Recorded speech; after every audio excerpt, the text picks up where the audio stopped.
How you doing, people? I'm Jeremy again. I'm the Marine Corps veteran. Almost died in a car accident. So I want to talk to you tonight about something that I have discovered through my injury and my later employment in the healthcare field. So let's just talk about how when you're hurt, the medical system they're there to help you. They'll help you get you back on your feet, can get you back to living. But like anything else in this country, there's a dollar sign attached to everything. Nobody's doing anything for free.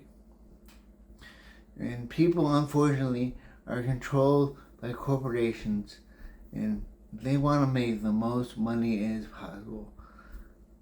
Unfortunately, that's just part of the world today. And I saw this firsthand when I was in the hospital system, both as a patient and as an employee. Now, I told you, I almost died in a car accident in '96. I was in the coma for a month, all that. Woke up, couldn't walk, my left side was paralyzed, all that good stuff. Let's just say I was very, very disappointed when my accident happened on March 23rd, '96. Now, I was in a coma for a month and it might have 4 or 5 weeks. So I didn't wake up until about the beginning of May.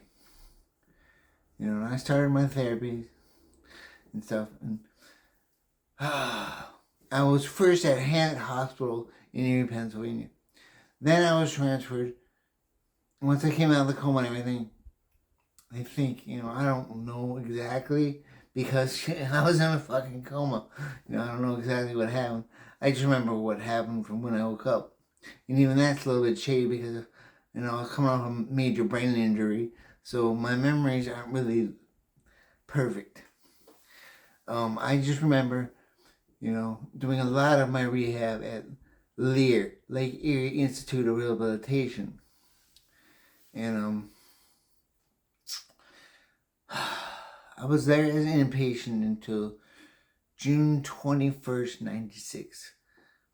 But my parents pushed to have me discharged because, especially my mother, she was not happy because she's an Italian woman and, don't fuck with her family. I'm just going to say that, And she didn't like the way, the hospital was so short-staffed and everything. I had great nurses and doctors, but the hospital was just the rehab center especially was just so short-staffed that a lot of times, I'd be pushing the button for someone to come get me to go to the bathroom, even if it was just bringing a bedpan or whatever, and not having to, a couple of times I wet myself because I couldn't walk, couldn't get up, couldn't do anything. So I was totally dependent on the nursing staff, and that should happen. And my mother was so pissed, irritated with the treatment I was getting in the hospital that my parents really pushed for me to be discharged early. And I was discharged before my 21st birthday, June 21st, 1 week before I turned 21, because my birthday is June 29th. I was home in a wheelchair, surrounded by friends and family, which, you would think it was great. But I was turning 21. I should have been out, I didn't drink that much, so I don't know if I would have got totally blitzed, but probably would have, because I was crazy. But, I didn't get to experience that like most every other person does. So that was kind of stolen from me. And then,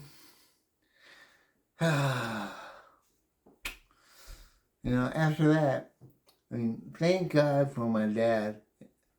He's just my stepdad, but he's been there since I was 2, so he's my father. I'm sorry, Dad, but Tom he's my dad. He would take me to we were members of the Knowledge Fitness and Racket Club in Erie, Pennsylvania, and I worked out there when I was in high school, getting ready for football and all that good stuff. This is what the man would do.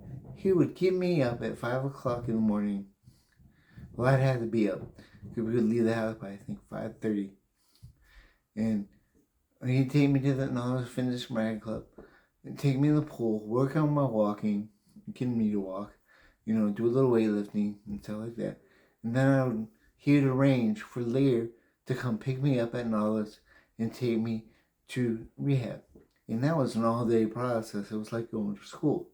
I had every therapy that there was. Rehab therapy, physical therapy, occupational therapy, speech therapy, vision therapy. It's just, I had it all.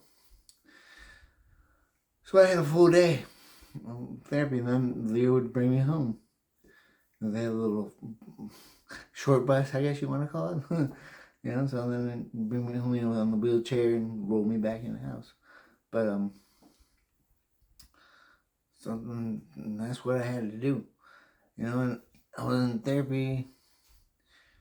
Well, I was in therapy every day until January of '97. Then they cut it down to half a day, and I started taking a class at a nearby college, Edinburgh University, to see if I could handle going back to college. And I took a math class, which was my best subject, and did just fine. But, I had therapy, from till 12 o'clock, and then I'd either go home or I'd go to class. Now, on Monday, Wednesday, and Friday, I'd just go home, so I had the rest of my day to myself. So, I took it upon myself to practice my walking, getting off the walker, because getting off the wheelchair. First, this is the crazy part. I took the wheelchair the first day to class. And I had those weird, strange looks I got from all the other students. I was like, fuck that. I'm not going in the wheelchair ever again. So I forced myself to use a walker from that point on. And by the time, and then when I come home, like when Erie, winter lasts till like April. So by the time April rolled around, I had started taking, when I got home, when I just got home from class around 1 o'clock, or therapy around 1 o'clock, I'd have lunch, go outside, and we lived in a ranch house. It was a long one story, and we had a big ass side yard. And so I would take my walker to the end of the driveway, put it aside, and try walking by myself with nothing all the way around the house. Now, we had, like I said, we had a long ranch house. And at the end of the house, the side yard kind of sloped a little bit. So when I always hit that corner, I would always wipe out because my left side would be exposed on that corner, and my left side was my weak side. So I would always take a tumble at the corner. But eventually, I learned how and strengthened my left side up, where I was able to get around that corner and make it around the house. Well, and then after that, I started timing myself to get faster. By this time in therapy, they're running out of things to have me do. Because the healthcare system is controlled by insurance. And since I reached a reasonable standard of living, insurance wasn't going to pay anymore. So I was discharged from therapy once the semester ended at the beginning of May. And at that time I was still on a walker, but I was using the cane a lot, so I really didn't like using the walker because I don't look like an old person. And so I used the cane a lot. But technically I was still on the walker. But I just, from that point on, I just did my therapy myself. I was off all the drugs, everything. Just me, myself, and I. Little ibuprofen here and there, Or Mucinex when the weather got bad, because my sinuses got screwed up when the weather changed. But that's all the drugs, all the medicine that I took. Didn't have any painkillers or any of that crap. Once I got out of the hospital, I didn't touch anything. But like I said, I had come so far. I was giving my therapist, Keith, ideas of what for us to do, work on in therapy towards the end because he was running out of stuff to have me do. I was having him monitor me while I tried, when I started to really walk well on the walker, I was like, hell, I want to get rid of this thing. So I, tried to walk. Well, even before I got on the walker, just getting on a chair and being able, I told him, I was like, I want to be able to walk. So I made the idea to let's practice walking around the therapy gym. So we did that first. And then once I did that and did fine, and this was at the end of therapy, I told him, I was like, I want to practice walking the stairs again because I'm going to need to walk the stairs, especially if I go back to school and stuff. So, we tried that too. But pretty much I was the pilot of my therapy. I was directing what we were doing because he was running out of things for me to have me do because I was doing everything. And this is coming from a guy who wasn't even supposed to wake up from his coma. So you tell me. Like I said, there's no measuring what's in here. They can't tell what the human heart has.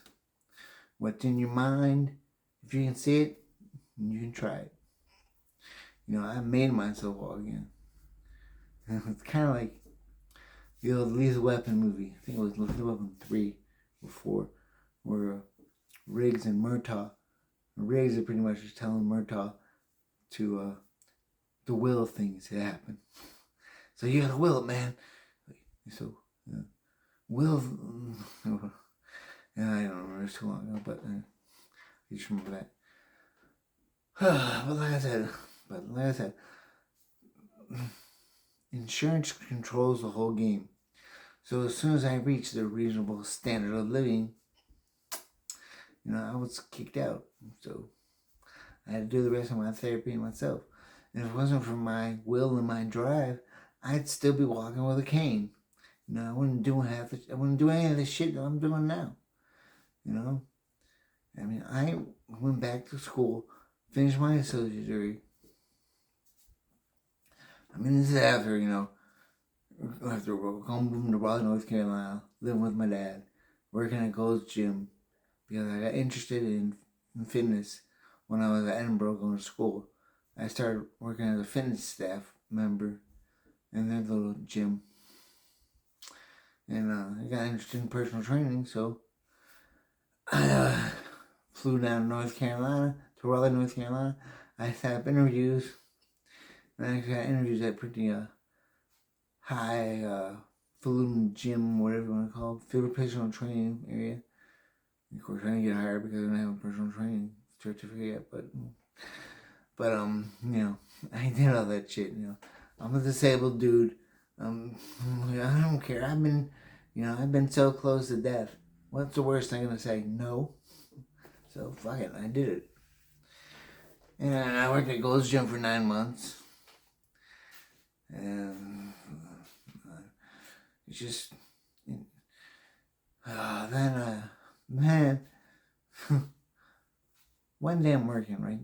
Their owner comes walking into the club, and I'm working the snack bar, man, making protein shakes and all kinds of shit for people. And the clients, members love me. They tell me what shakes they wanted. When they go in the shower, I made for them and I was ready for them. When they left, they went to work or wherever they were going. But this owner didn't give a shit. He told my boss that he had to fire me. So I went home early that day. Then I got a call around 5 o'clock, and he let me know that I was let go. So then I came to South Carolina and started working for my dad because my family had moved to Anderson, South Carolina after my accident. And then after that, I went to Houston, Texas because I wasn't getting anywhere in South Carolina. And I finished my associate's degree. I started working at the E.A. Smith YMCA on Highway 3 in South Houston. And from there, I met someone who told me about a physical therapy technical program So I, was doing that. I first became a personal trainer through ACE. Got my personal training certificate. Was personal training at the Y, and I also ran. I rented out some storage facility, and I had a little personal training gym in there. I just put down some mats and had some weights and stuff in there. I had a little personal training gym there for a couple months, but it didn't last. But I did that too because I was willing to try anything. And then Lisa, my friend, told me about the physical therapy tech program. So I did that in my first job at Lee City, or down Lee City at the rehab center for the older folks, senior rehab center. And I worked there for almost 2 years. But then their physical therapy company, they decided to switch. So the new therapy company coming in didn't have techs. So I was out of a job. So I lost that job. But I had gotten hired first I got hired at Lake City in March of 2012. And that was when I got off disability. I said, I don't need your money, your lowly, poor money, whatever. I don't need your government assistance. I'm getting off disability. I'm doing things my own way. So I got off disability and became fully self-sufficient. And I've been off disability since 2012. Now, going on 14 years. So, but like I said, and then I started working I had an interview at Texas Children's Hospital, PRN, on the weekends. I think I got in May when I got that job. And I worked at Texas Children's for a little over 5 years, until I left Houston in 2017. But working there, like I said, I lost the job at the rehab center because they got rid of the techs. They got hired a new therapy company, so I had to find a new job. Well, I ended up getting, after about a year, I finally got hired at MD Anderson Cancer Center, which is a huge hospital in Houston. I mean, it's like a little city. I worked there for 2 years. I started in January 2015. And I forced out in 2017, January. But working there, and then working at Methodist Hospital in Houston. I hired there after MD Anderson. I hired at Methodist, which was right behind it, so it was kind of convenient. But yeah. Anyway, I've just seen how, especially, mostly with my own situation, but I've seen other patients and stuff who, in therapists, the way they sometimes I have to treat them, because I worked with therapists every day, and I would always ask them, why can't we do this? Why can't we do this? Why can't we do this treatment for them? Why can't we get them to try this? Won't that help them more? And it was like, no, we can't, because it won't be approved by the director, because they won't pay for it. And it was very frustrating. And plus, some of my friends, they're physical therapists. Like, I have one good friend, William Lynch. He still lives in Houston. And I met him at Texas Children. But just, and talking to them and working in therapy, rehab, and just see that, insurance controls everything. And we can't do what we want to do for the patients, because we know they can do so much more, but then you have to discharge them when they reach that reasonable standard of living, which is bullshit. And really, because when you get hurt and you go to therapy, like I know when I got hurt, then they told me I was gonna be discharged. I was like, what the fuck? I can't run again. I can't run and jump around. I can barely walk. I'm not a freaking walker. This isn't how a Marine's supposed to live. But that was all the insurance would pay for. So that's all I had. That's all I could do. It's like, okay, fine. I'll do the rest myself. I don't need y'all. Fuck y'all. I started walking around the house. Finished walking around the house, training. And became a personal trainer. Worked in fitness first, then became a personal trainer, and put myself back together. Be constantly working out. I worked out every year. I may have taken a month off here and there, but I've worked out for the past 30 years.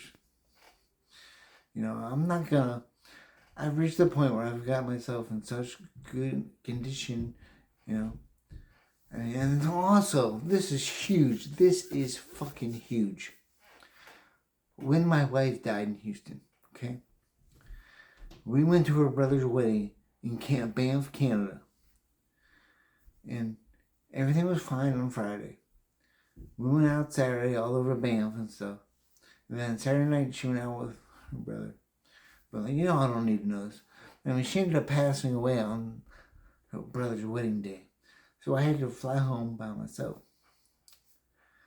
But I had just seen the first John Wick. In the first John Wick, Keanu's wife dies. So that sent him back to the old, well, not really. Well, his wife dies. I'm not going to ruin it for you if you haven't seen it yet, but it's the main cause. His wife dies. So he goes back into the old hitman root world and stuff.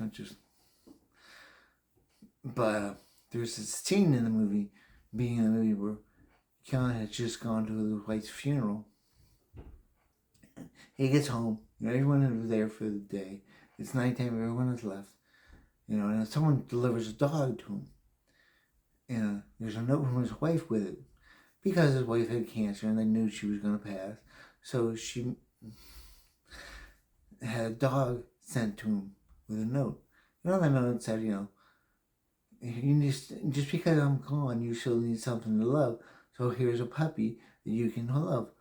And, of course, in the movie, Keanu breaks down. But I couldn't get through that. After my wife died, I couldn't get through that part of the movie without bawling my own eyes out when I got back from Canada. So I took it upon myself. My left side was still pretty impaired back then because, I had spent the last 4 years pretty much doing things for my wife. Well, girlfriend, fiance, then wife. But, I put my rehab on the shelf to help her.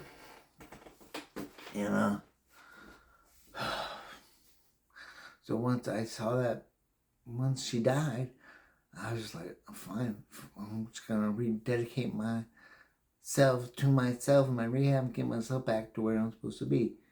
And I thought, well, after I watched, I was like, John Wick died, the wife died too, so I was like, maybe I need to get my fighting skills back from being in the Marines because I'm not back to where I was.